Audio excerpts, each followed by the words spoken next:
What happens when a daytime television host pushes too far and a Hollywood legend pushes back even harder? What you're about to witness is the most explosive live television moment in recent memory. A confrontation so intense it ended with one of daytime TV's biggest personalities walking off her own show and never coming back. This is the story of how Joy Behar's career at The View came to a shocking end during what was supposed to be a routine celebrity interview. If you think you've seen heated exchanges on daytime television before, you haven't seen anything like this.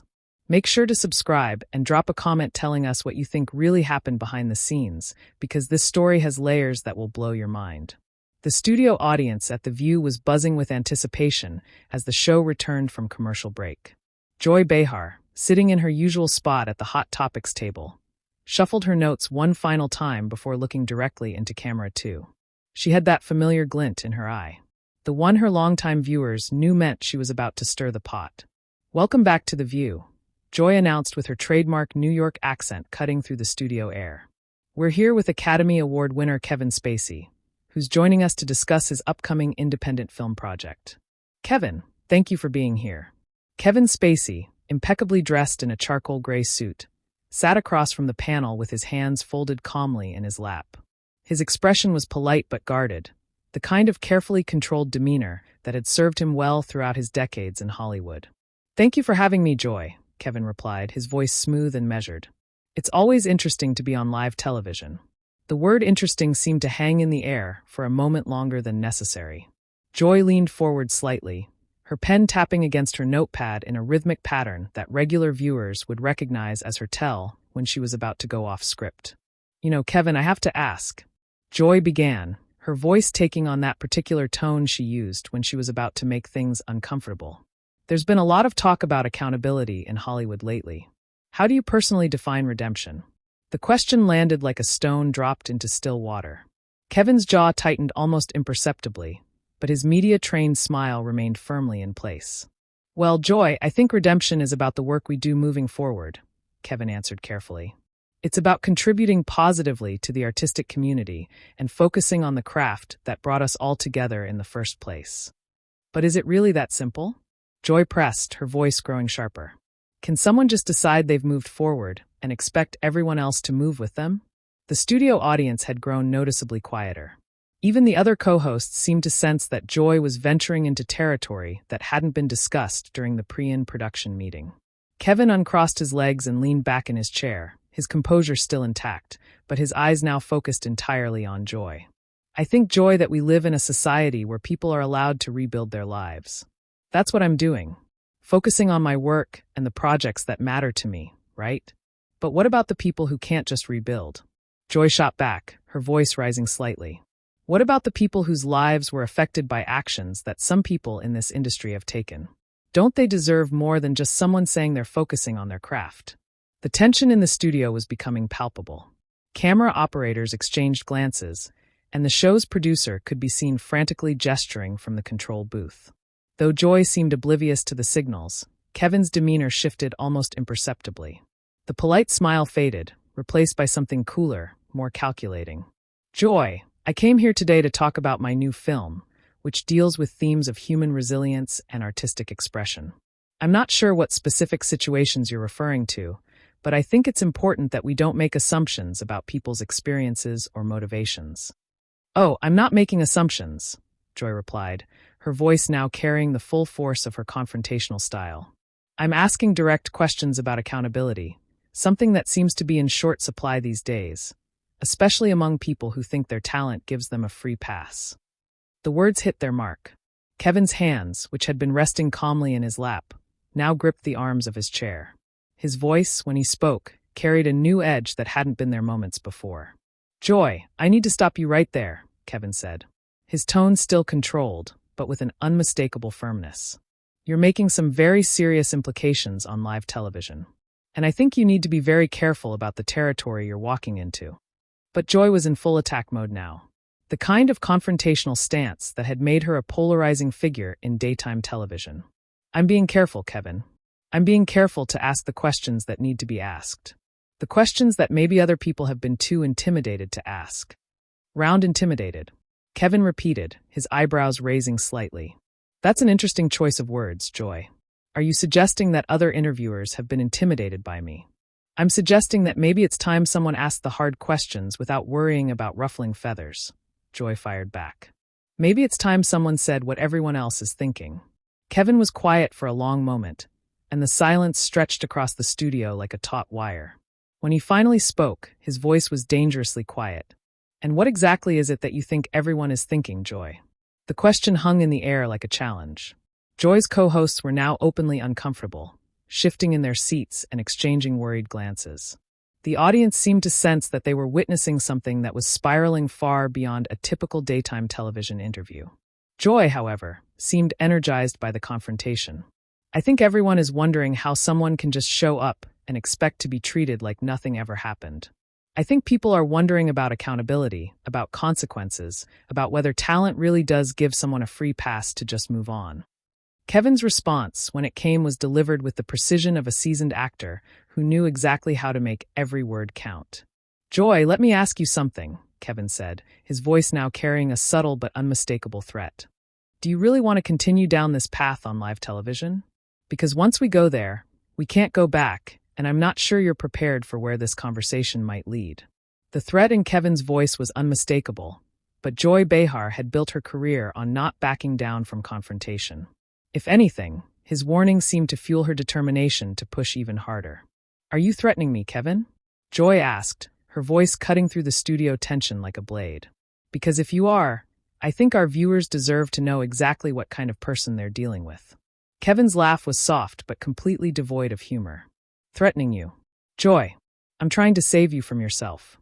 You're walking into a conversation that you're not equipped to handle.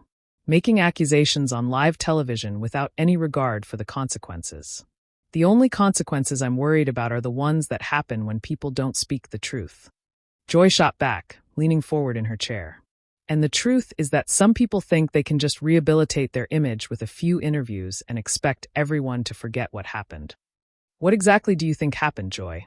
Kevin asked, his voice dropping to an almost conversational tone that somehow made his words more menacing.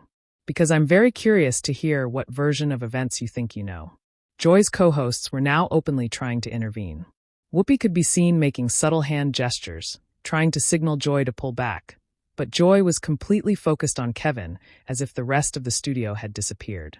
I think what happened is that powerful people got away with things they shouldn't have gotten away with, Joy said, her voice rising with each word. And I think some of those people are now trying to pretend it never happened.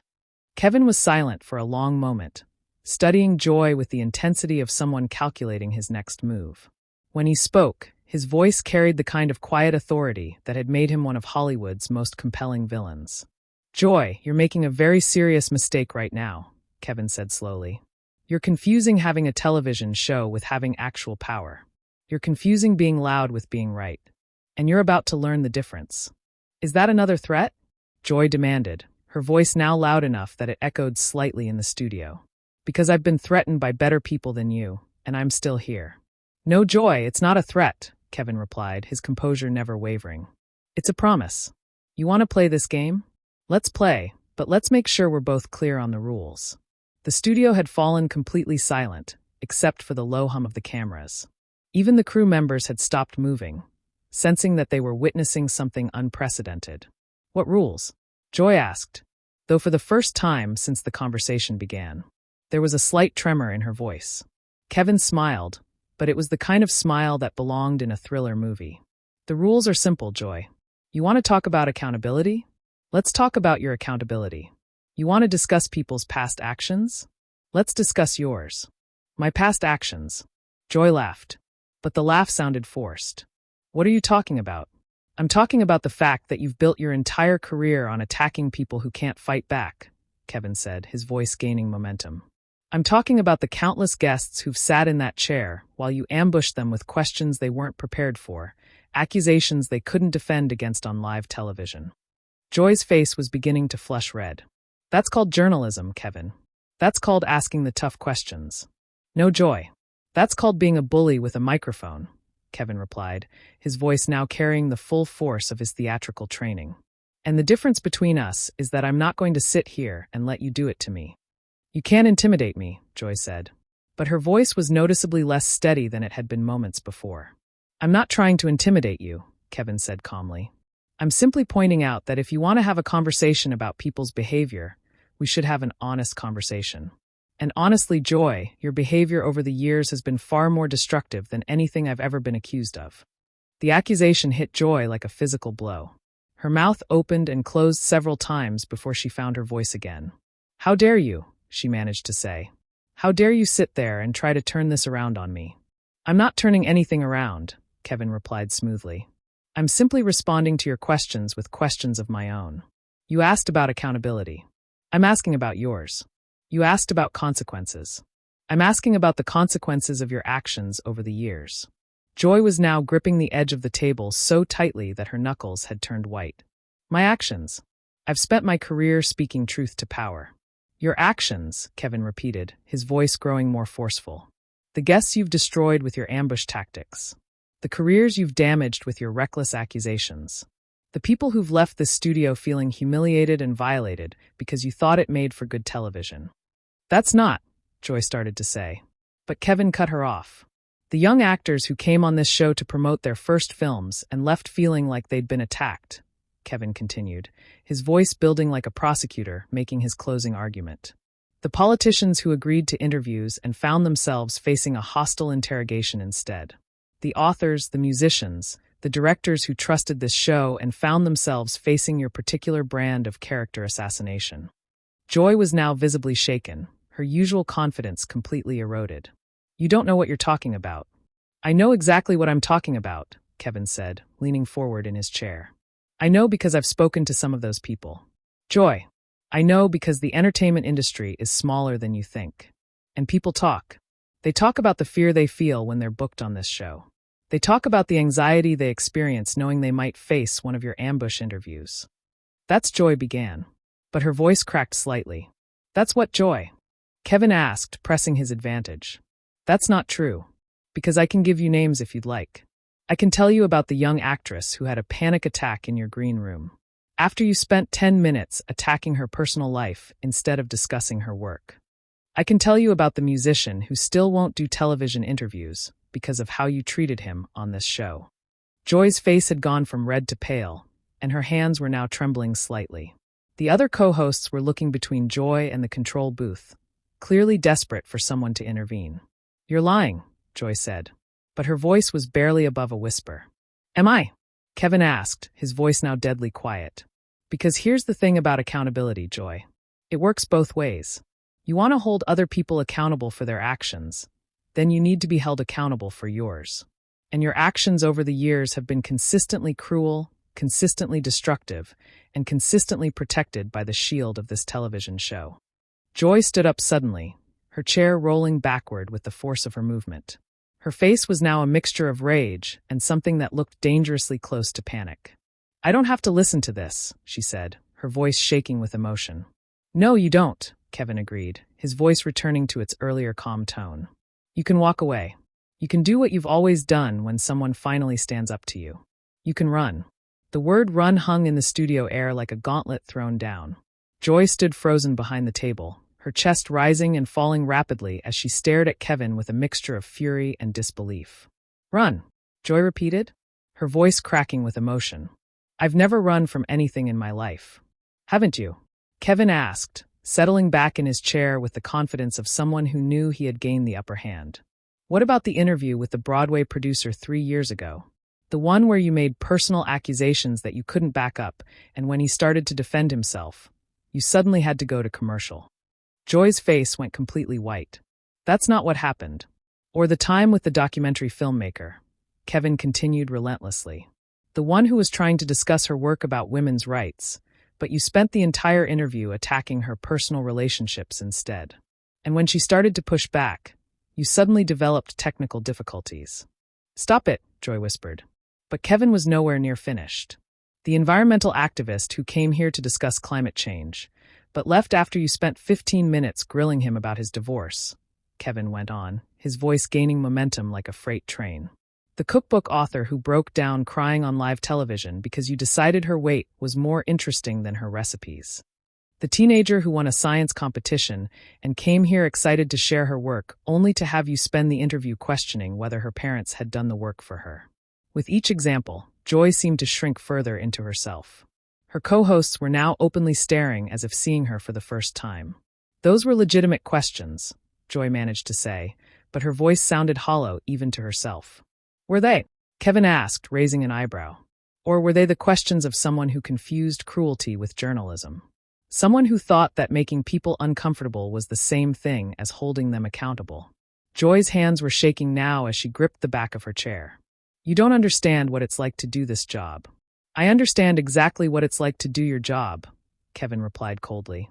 I understand what it's like to perform every day, to maintain a persona, to give people what they expect from you. The difference is that my performances don't destroy real people's lives. I've helped people, Joy protested weakly. I've given voice to important issues. You've given voice to your own ego, Kevin shot back. You've used this platform to feed your own need, to be the center of attention, to be the one asking the hard questions, regardless of who got hurt in the process. Joy was now openly crying, tears streaming down her face as she struggled to maintain some semblance of composure. You can't say these things to me. Why not? Kevin asked, his voice softening slightly, but losing none of its intensity. Because you're not used to being on the receiving end. Because you're used to being the one who gets to attack while hiding behind the protection of being the host. I'm done, Joy said suddenly, her voice breaking completely. I'm done with this. Are you? Kevin asked. Because this is what you do to other people, Joy. This is what it feels like to be sitting in my chair while you tear them apart for your own entertainment. This is what it feels like to be ambushed, to be attacked, to be made to feel small and helpless while you perform for your audience. Joy pulled off her microphone with shaking hands, the small device clattering as it hit the table. I said I'm done. And that's your choice, Kevin said calmly. Just like it was their choice to leave, to walk away, to refuse to come back on television because of how you treated them. The only difference is that they didn't have anywhere to run to. They just had to live with what you did to them. Shut up, Joy whispered. But there was no force behind the words. The young mother who came here to talk about her book on parenting and left feeling like a failure because you questioned every choice she'd made. Kevin continued inexorably. The war veteran who wanted to discuss PTSD awareness but ended up being grilled about his personal struggles instead of his advocacy work. The small business owner who came here proud of her success and left feeling like a fraud because you spent the interview suggesting she didn't deserve her achievements. Joy was backing away from the table now, her face strewn with tears and mascara. Stop it. Just stop it. The high school teacher who won a national award and came here excited to talk about education only to have you spend the entire time questioning her methods and making her defend herself to a national audience. Kevin went on, his voice never wavering. The cancer survivor who wanted to share her story of hope but left feeling like her experience had been trivialized because you were more interested in the dramatic details than the message of resilience. I helped those people, Joy sobbed. I gave them a platform. You used those people. Kevin corrected firmly. You used their stories, their vulnerabilities, their trust to create television moments that would get people talking. And when they tried to defend themselves, when they tried to maintain some dignity, you cut them down even further. This is no one we saw with now according to Indecid, and they according to in 252 the Esker town, and a Fiver Joy was now at the edge of the stage area, her whole body shaking with the force of her sobs. The studio audience sat in stunned silence, witnessing the complete breakdown of someone they had watched for years. This isn't who I am, Joy whispered. Isn't it? Kevin asked, his voice now almost gentle in its cruelty. Because this is who you've been every day for years, Joy. This is the person who sits in that chair and decides that other people's pain is acceptable collateral damage for good television ratings. Joy turned toward the exit, but Kevin's voice stopped her one last time. The difference between us, Joy, he said quietly, is that I'm giving you a choice. I'm letting you walk away. I'm not following you backstage to continue this conversation. I'm not bringing up things from your personal life to hurt you more. I'm not trying to destroy you completely. I'm showing you more mercy than you've ever shown anyone who sat in this chair. Joy stood frozen in the doorway for a moment, her back to the cameras. When she finally spoke, her voice was barely audible. I quit, she said, the words carrying across the silent studio. I quit The View. I'm done. And with that, Joy Behar walked out of the studio, leaving behind a career that had spanned decades and a legacy that would forever be defined by this single devastating conversation. Kevin remained in his chair, looking directly into the camera with the calm composure of someone who had just delivered the performance of his lifetime. "I think," he said quietly to the stunned audience, "we should probably go to commercial." The cameras kept rolling as producers scrambled to figure out what to do next, capturing every moment of the most explosive confrontation in daytime television history. Joy Behar had finally met someone who refused to be intimidated, someone who turned her own tactics against her, and someone who showed her exactly what it felt like to be on the other side of her relentless questioning. And that was the end of Joy Behar's time at The View. So, what do you think really pushed Kevin Spacey to that breaking point? Was this a calculated move? Or did Joy finally push the wrong person too far? Subscribe to the channel and drop a comment with your theory about what was really going through Kevin's mind during that explosive confrontation. Because this story has more layers than what we saw on